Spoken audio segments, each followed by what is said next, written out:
enseña y exhorta, decía el apóstol San Pablo a Timoteo. Si alguno enseña otra cosa y no se conforma a las sanas palabras de nuestro Señor Jesucristo y a la doctrina que es conforme a la piedad, está envanecido, nada sabe y delira acerca de cuestiones y contiendas de palabras, de las cuales nacen envidias, pleitos, blasfemias, malas sospechas, disputas necias de hombres corruptos de entendimiento y privados de la verdad, que toman la piedad como fuente de ganancia. Apártate de los tales. Pero gran ganancia es la piedad acompañada de contentamiento, porque nada hemos traído a este mundo y sin duda nada podremos sacar. Así que teniendo sustento y abrigo estemos contentos con esto. Porque los que quieren enriquecerse caen en tentación y lazo y en muchas codicias necias y dañosas que hunden a los hombres en destrucción y perdición. Porque raíz de todos los males es el amor al dinero, el cual codiciando algunos se extraviaron de la fe y fueron traspasados de muchos dolores. Muy bien, salimos de la pantalla. Les quiero contar, esto es verdad, es una historia de hace mucho, mucho tiempo atrás, unos por lo menos 44, 45 años. Muchos de ustedes no habían nacido, otros eran muy pequeños, algunos otros éramos un poco más jóvenes, pero esta es una historia verídica que sucedió más o menos en ese rango de tiempo para atrás. Sucedió en una iglesia de nuestra república, de aquí de la República Argentina, cuando un domingo, al finalizar la escuela bíblica dominical, el maestro que estaba compartiendo el estudio bíblico con los jóvenes, con una clase de muchachos, les dijo, bueno, ¿quién de ustedes habla el domingo que viene continuando con el tema? Y entonces, por supuesto, se hizo un silencio de sepulcro, nadie dijo nada, más o menos como cuando el profesor dice, bueno, a ver, ¿quién pasa adelante? ¿Quién estudió y pasa adelante? Y ninguno casi nunca lo quiere hacer. Y entonces el maestro, dirigiéndose a uno de los alumnos que estaban allí en la clase, le dijo, bueno, seguís vos, el domingo que viene hablas vos sobre el tema. Aquel muchacho, 14, 15, 16 años, salió con un miedo tremendo de la clase de la escuela dominical, con temor, temblor, terror y todas las T que se nos puedan ocurrir, y toda esa semana estuvo con una angustia bastante grande, decía él, a propósito de tener que preparar un tema para el próximo domingo para darlo en el frente de la clase. Nunca lo había hecho, pero bueno, el maestro se lo había pedido, así que allí comenzó a preparar algo. Cuando llegó el domingo, bueno, pudo compartir el joven con los muchachos de la escuela dominical y el maestro después le agradeció la participación, etcétera, etcétera. Yo conozco la iglesia donde sucedió esto y conozco al que fue el maestro de la escuela dominical y al alumno. La iglesia hace rato que no voy por ahí, hace tiempo que no voy por ahí, pero sé dónde está, es la iglesia en la calle Rubén Darío en Munro. El maestro creo que todavía sigue vivo, se llama Eduardo Cartea y es un predicador conocido, no solamente de Argentina, escritor de libros, sino también un hombre a quien Dios ha usado mucho. Y el alumno es quien les habla, que lleno de terror, 40 y algo de años después, le vuelve a tocar hablar sobre este tema de 1 Timoteo capítulo 6. Eduardo ni se debe acordar de esto, pero en ese momento tocaba justo el inicio del capítulo 6 y me dice, bueno, vas a hablar vos. Y yo no tenía ni idea de nada, sigo sin tenerla, sigo siendo un alumno, pero vamos a compartir después de esto que les quería comentar.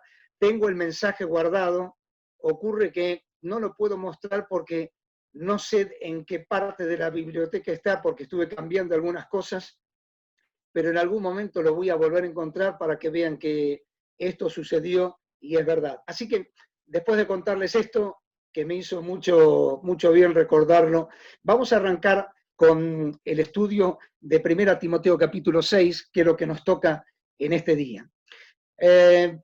Todo el capítulo 5, el apóstol San Pablo había estado dando instrucciones para que los creyentes en aquel contexto, en aquel lugar donde estaba la iglesia, pudieran saber cómo conducirse.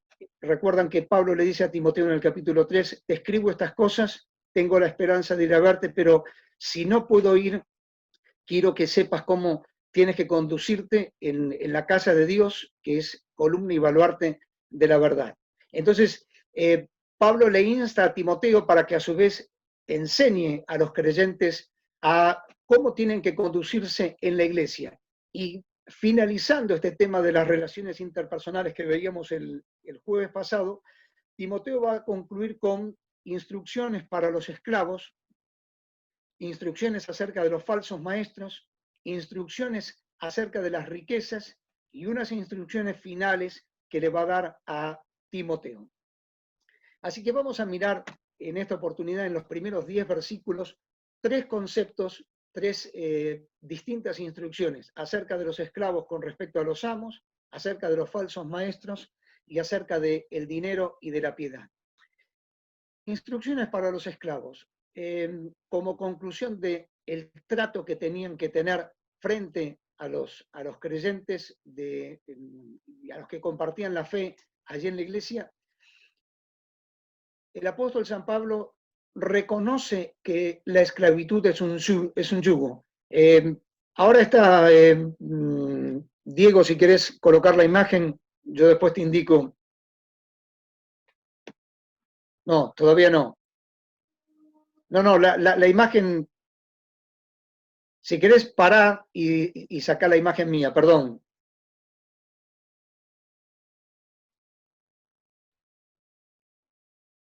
Hola. Para que coloques la imagen mía, Diego. Ahí está, ahí.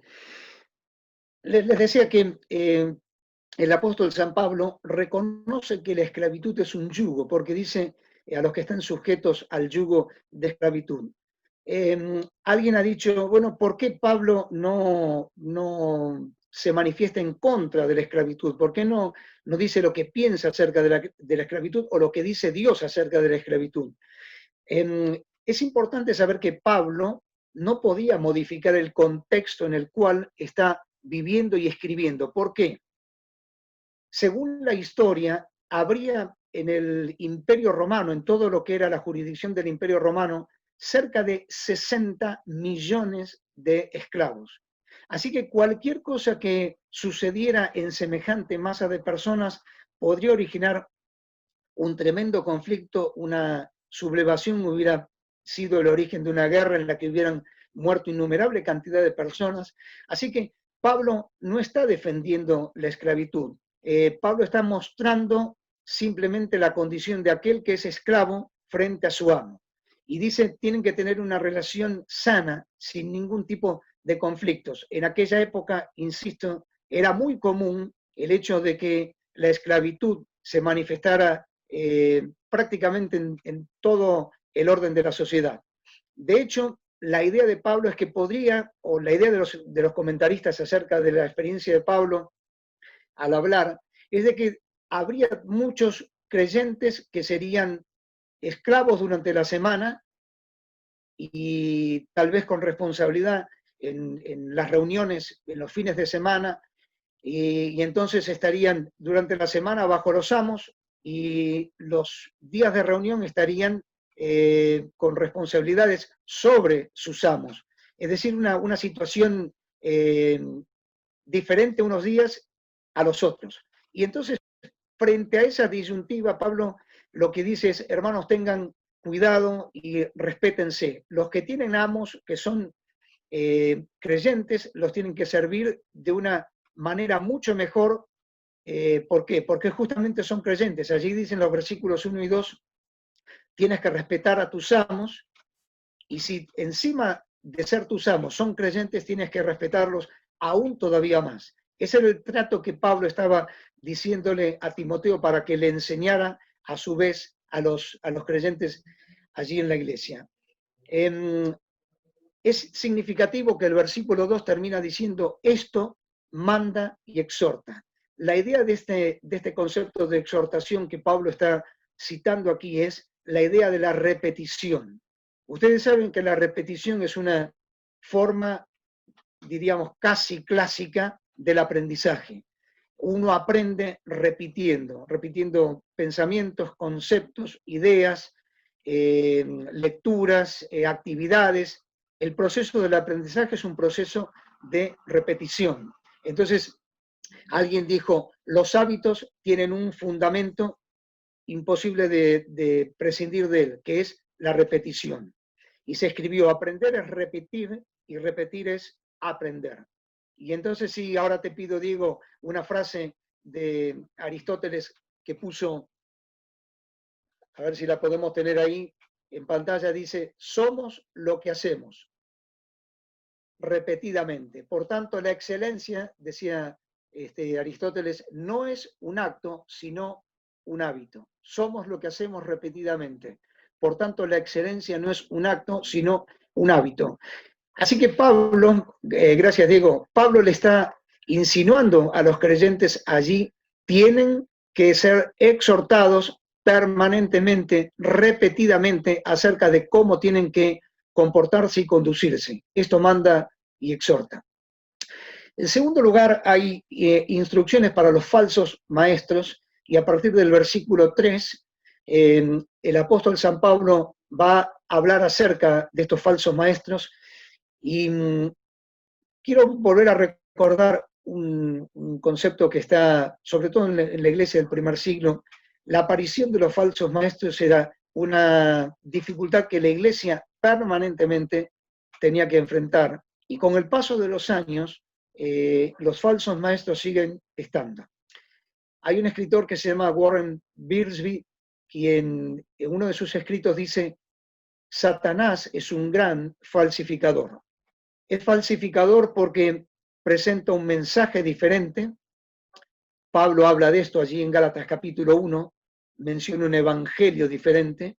Satanás es un falsificador porque utiliza falsos ministros. Pablo habla de esto en 2 Corintios capítulo 11, donde habla de mensajeros diferentes que enseñan otras cosas. Y dice, Satanás produce falsos cristianos. ¿Por qué? Allí aparece en 2 Corintios 11:26 de creyentes diferentes, falsos hermanos. Entonces, no solamente tienen un mensaje diferente por mensajeros diferentes, sino que además produce resultados diferentes. Y Pablo le advierte a Timoteo, tenés que tener cuidado, Timoteo, con las falsas enseñanzas. No te hagas seco de todo lo que se suele andar diciendo por ahí. Ustedes van a recordar un pasaje de 1 Tesalonicenses 5, donde el mismo apóstol Pablo dice, examinen todo, pero retengan aquello que sirve, aquello que es bueno. Examinadlo todo, retened lo bueno. ¿Por qué decía eso? Es interesante que aquí en 1 Timoteo 6, el apóstol San Pablo dice, las sanas palabras no se amoldan, no se adaptan a las sanas palabras. ¿Y sanas palabras de quién? Sanas palabras de nuestro Señor Jesucristo. Ahora, ¿por qué dice sanas palabras? Porque primero salieron de la boca del Señor, fueron escuchadas por testigos que oyeron al Señor, fueron practicadas por la vida del Señor y además fueron confirmadas con la muerte del Señor. ¿Se acuerdan que aquel centurión sobre la cruz, cercano a la cruz, dijo, verdaderamente este hombre era justo? Estaba en cierta medida confirmando que todo lo que Jesucristo había dicho, había hecho y había obrado, había practicado, realmente coincidía con lo que él había sido. Un hombre verdaderamente justo. Nosotros solemos escuchar a veces decir, hace lo que yo digo, no lo que yo hago. No es así con el Señor Jesús. Jesucristo nos dice abiertamente, hagan lo que yo digo, porque es lo que yo hago. Y entonces el apóstol San Pablo dice, va a presentar una serie de características de estos falsos maestros. En primer lugar va a decir que están envanecidos. Allí la palabra para envanecidos es una palabra emparentada con lo que es el humo. En el original es una palabra próxima al humo y es como si vivieran, como si el apóstol quisiera decir que están viviendo en una nebulosa, en la nebulosa de su orgullo personal. Están envanecidos. En segundo lugar, dice, no saben nada. Obviamente que no es que no sepan nada, porque nadie hay que no sepa nada. Lo que se está refiriendo es que no saben nada en cuanto al contenido de la palabra de Dios, de la revelación de Dios, de la verdad de Dios. Con respecto a eso no saben nada. Por eso dice, están envanecidos, no saben nada. En tercer lugar, dice que deliran acerca de cuestiones y discusiones de palabras. La palabra delirar es una palabra también interesante en el original que significa estar enfermo. Entonces podríamos decir que delirar de estos falsos maestros, el delirio de estos falsos maestros es tener la mente enferma o tener fiebre mental. ¿Por qué? Porque una de las características de las altas temperaturas en el ser humano es llevarle a delirar, llevarle a decir cosas que en su sano juicio jamás diría. Pablo toma esa figura, utiliza esa palabra y dice estos falsos maestros deliran acerca de cuestiones y de palabras que lo único que hacen es generar pleitos, blasfemias, discusiones, malas sospechas, etcétera, etcétera. Y dice, son corruptos de entendimiento, privados de la verdad. Pero además el apóstol San Pablo está enfatizando algo con lo cual va a cerrar este concepto de estos primeros 10 versículos de 1 Timoteo 6, y es decir, que estos falsos maestros utilizan el supuesto mensaje que dan sobre la verdad para ganar y para proveerse para su propio sostén. No han cambiado las cosas. Uno entra en la web, porque es lo que uno suele hacer bastante seguido, o prende el televisor o escucha la radio, y por todos lados hay falsos maestros que lo único que hacen es confundir a las personas, enseñar a las personas verdades erradas. Y yo quiero pedirte, voy a citar algunos puntos, pero quiero pedirte que tengamos mucho cuidado por dónde andamos, qué escuchamos, a veces qué leemos, porque la mayoría de esas cosas nunca se ajustan a la verdad de Dios. ¿Por qué decimos esto? Voy a darte unas características, vamos a compartir unas características de los falsos maestros. En primer lugar, los falsos maestros tienen un mensaje originado en una fuente distinta, diferente. ¿De dónde viene el mensaje de ellos? Viene generalmente de sus propias elucubraciones, de sus ideas, de su creatividad, de sus pensamientos. El verdadero mensaje que dan los maestros de verdad es un mensaje basado en la palabra de Dios, en los conceptos de Dios. No es lo que yo creo que Dios dice, es lo de que Dios dice y yo lo creo. En segundo lugar, estos supuestos mensajeros, falsos mensajeros, se apoyan en un mensaje diferente. Y esto es importante, cada vez que escuches un mensaje, fíjate qué lugar ocupa Cristo en ese mensaje. Si uno escucha atentamente, va a poder descubrir en el relato del mensaje, en el desarrollo del mensaje, el lugar que ocupa Jesucristo. ¿Qué es lo que está diciendo acerca de Jesucristo y de la verdad? Porque el mensaje de los falsos maestros no tiene a Cristo en el centro, lo tiene a un costado. Puede ser que lo cite, puede ser que lo mencione, pero no es el centro del mensaje. Está al costado. Y eso es importante darse cuenta, descubrirlo, un mensaje diferente. Los falsos maestros además presentan una posición diferente. ¿Por qué? ¿En qué posición quedamos cuando escuchamos los mensajes de aquellos que son falsos maestros? Quedamos desacomodados. ¿Por qué? Porque no es la verdad de Dios. En cuarto lugar, los mensajes de los falsos maestros son el resultado de un carácter o van a producir un carácter de personas diferente. ¿Qué tipo de personas resulta de escuchar el mensaje de un falso maestro.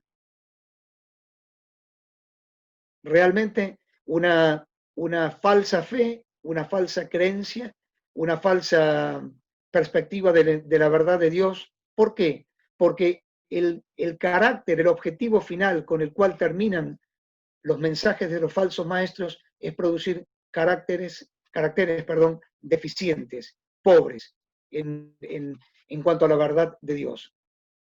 En quinto lugar, los falsos maestros presentan apelaciones diferentes. El verdadero maestro dice, ¿qué desea Dios que yo diga? Los falsos maestros se preguntan, ¿qué quiere la gente oír?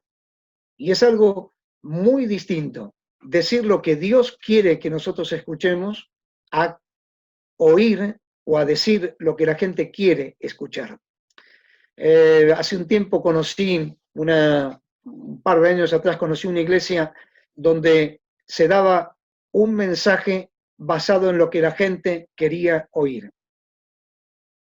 Y cuando uno escuchaba o compartía los comentarios de hermanos en la fe, decían, allí no se habla la Biblia, se cita tangencialmente la Biblia, se habla tangencialmente de Jesucristo como una gran persona, no como el Hijo de Dios.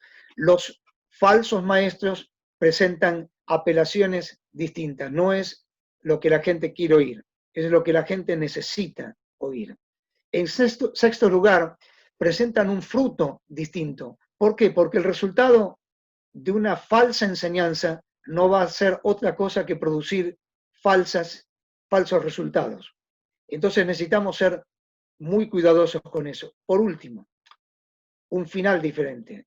Y en última instancia uno se pregunta, ¿hacia dónde conduce esto que están diciendo? ¿Edifica o no edifica? ¿Sirve o no sirve? ¿Construye o no construye? Por eso, queridos, en esta noche quiero destacar este concepto del apóstol San Pablo. No seamos incautos, inocentes, inexpertos cuando escuchamos tantos mensajes que hay por ahí. Sepamos valorar lo que son las sanas palabras de Jesucristo. No lo que dice quien les habla o un hermano que sabe. No. Lo que dice la Biblia a través de esos hermanos.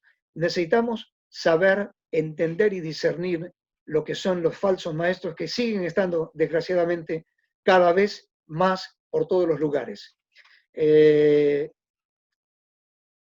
Tengamos cuidado con lo que vemos y oímos en las páginas web, porque no todo eso es la verdad de Dios, casi nada, desgraciadamente.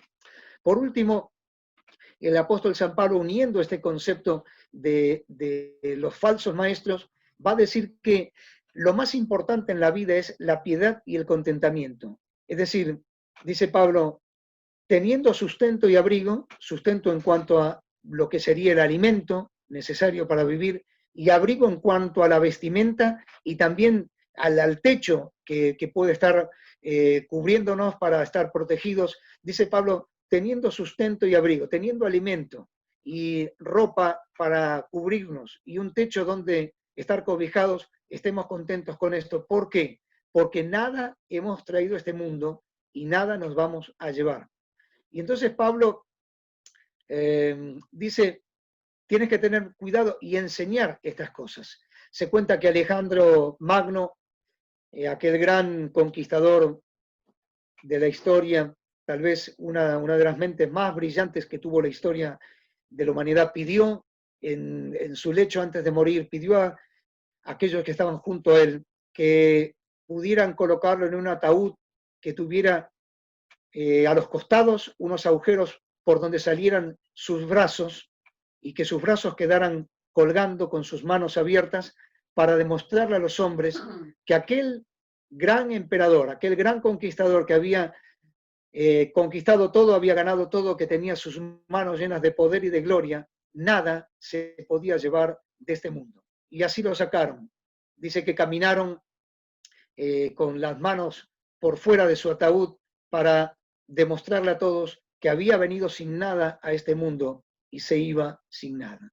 Así que Pablo le dice, piedad y contentamiento.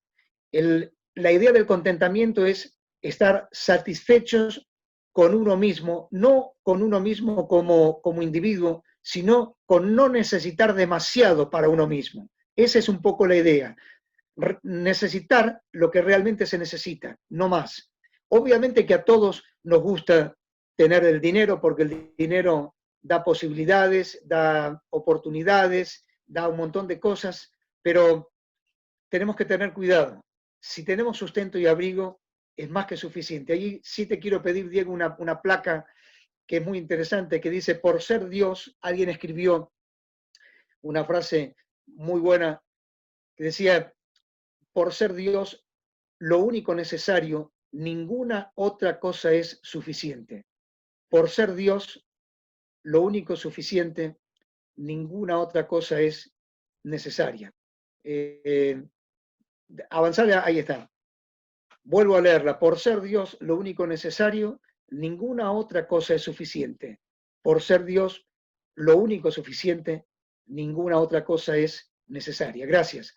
Así que, dice Pablo, aquellos que quieren enriquecerse caen en tentación, en lazo, es decir, quedan enganchados, no son capaces de librarse de eso, caen en codicias necias, dañosas, que hunden a los hombres en perdición. Allí la palabra hundir significa tocar literalmente el fondo, es decir, aquel que se afana por hacerse rico, por tener cada vez más, desgraciadamente su vida espiritual va a ir cada vez menos, es decir, va a ir más para abajo, se va a hundir. Y el problema no es el dinero, el problema es el amor al dinero. ¿Es bueno tener dinero? Claro que sí. Lo que es malo es que el dinero nos tenga a nosotros. Por eso Pablo dice, raíz de todos los males, de todos los problemas, y si uno pudiera tamizar esa palabra, se daría cuenta, ese concepto, esa idea, se daría cuenta que ese es el gran problema que tienen las personas, que tenemos los seres humanos. No es el dinero, es el amor al dinero. Y dice Pablo, por amor a él, al dinero, muchos se desviaron, se extraviaron. Allí la palabra extraviar es una palabra interesante, es una palabra que en el original tiene la misma raíz de la palabra que nosotros conocemos como planeta. ¿Qué es un planeta? Aquello que anda dando vueltas en el universo, girando sobre su órbita, y siempre, podríamos decir, está haciendo lo mismo, boyando en el espacio. Y Pablo es como si tomara esa idea y dijera, muchos creyentes espiritualmente andan boyando, andan dando vueltas, vueltas, vueltas y nunca terminan. ¿Por qué?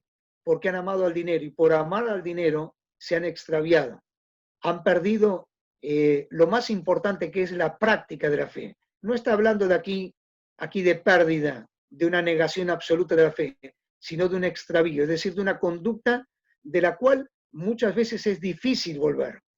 No es imposible, pero es difícil volver. ¿Por qué? Porque el amor al dinero prende como un lazo, caemos en la tentación y es muy difícil salir si uno no cuenta con la ayuda de Dios al respecto de eso. Así que yo concluyo en esta noche con estos tres grandes conceptos. Primeramente, tenemos que aprender a respetar, si somos siervos, empleados, diríamos hoy, a nuestros amos. Si somos amos, tenemos que, jefes, aprender a respetar a nuestros empleados. En segundo lugar, tenemos que tener cuidado con las falsas enseñanzas y los falsos maestros que siguen pululando cada vez más. En tercer lugar, tenemos que tener cuidado con las riquezas. Las riquezas no son malas cuando uno las recibe de parte de Dios. Las riquezas son malas cuando nos tienen a nosotros y nos apartan de Dios. Así que, teniendo sustento y abrigo, estemos contentos con esto. Vamos a concluir con una oración en esta noche. Padre, gracias por los consejos de tu palabra y queremos pedirte que apliques a la necesidad de nuestro corazón cada una de las palabras de los versículos leídos y que así como el apóstol exhortaba a Timoteo a que esto se pudiera exhortar y enseñar repetidamente, también nosotros lo necesitamos para nuestra vida y por eso queremos agradecerte que una vez más nos hayas permitido recordar estas enseñanzas en este estudio tan bueno de 1 Timoteo para colocarlas en práctica en nuestra vida. Señor, gracias por lo que nos diste, bendecí tu palabra, bendecí nuestras vidas y aplicar la enseñanza a nuestra necesidad personal, familiar, congregacional. Bendecí, Señor, una vez más te pedimos nuestro país en esta situación tan difícil, en esta coyuntura tan particular en la que estamos, con la pandemia, con la economía, con la política. Señor, ten misericordia de nosotros, bendecí nuestro país, bendecí a nuestros hermanos que están con problemas de salud, los volvemos a dejar delante de tu presencia para que les ayudes, y también a los familiares que están con problemas de salud para que les sostengas y les recuperes. Y nos bendiga, Señor. Cuidanos en esta noche, bendecí tu pueblo y la obra tuya en todo lugar. Te damos gracias por todo, en el nombre del Señor Jesús. Amén. No quiero darte solo un rato de mi tiempo. No quiero separarte un día solamente. Que seas mi universo.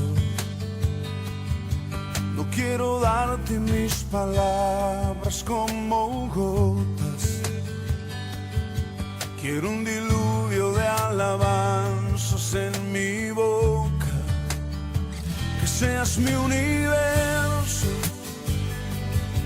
Que seas todo lo que siento y lo que pienso. Que seas el primer aliento en la mañana y la luz en mi ventana. Que seas mi universo. Que llenes cada uno de mis pensamientos. Que tu presencia y tu poder sean mi alimento. Oh Jesús, es mi deseo. Que seas mi universo. No quiero darte solo parte de mis años. Te quiero dueño de mi tiempo y de mi espacio. Que seas mi universo. No quiero hacer mi voluntad, quiero agradarte. Y cada sueño que hay en mí quiero entregarte. Que seas mi universo. Que seas todo lo que siento y lo que pienso. Que seas el primer aliento en la mañana y la luz en mi ventana. Que seas mi universo. Que llenes cada uno de mis pensamientos. Que tu presencia y tu poder sean mi alimento. Oh Jesús, es mi deseo. Que seas mi universo. Que seas todo lo que siento y lo que pienso. Que seas el primer aliento en la mañana y la luz en mi ventana. Que seas mi universo. Que llenes cada uno de mis pensamientos. Que tu presencia y tu poder sean mi alimento. Oh Jesús, es mi deseo. Que seas mi universo. Que seas